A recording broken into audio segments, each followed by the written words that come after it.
ஏன் கேட்குறேன்னா, மேபி என் கூட அந்த பேட்ச்ல இருக்க மத்த ஸ்டூடண்ட்ஸ்லாம் வந்து ஆல்ரெடி கிளவுட பத்தி ஒரு பேசிக் ஐடியா அவங்களுக்கு இருக்கலாம். இல்லன்னா இப்போ வர ஃப்ரெஷர்ஸா இருக்கலாம்.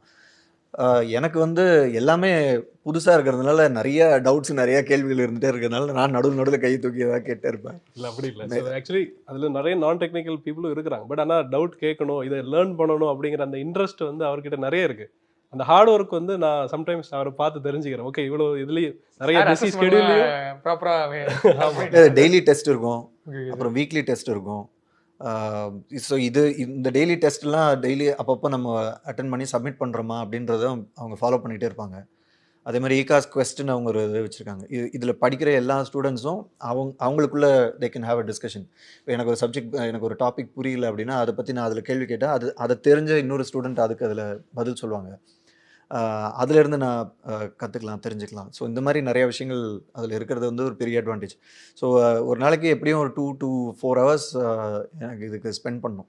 மார்னிங் தியரி கிளாஸ், லேப் எல்லாம் ஒரு 1 ஹவர் இருக்கும். அதுக்கப்புறம் அவங்க டெஸ்ட் குடுப்பாங்க. அந்த டெஸ்ட்ட அட்டெண்ட் பண்ணி சப்மிட்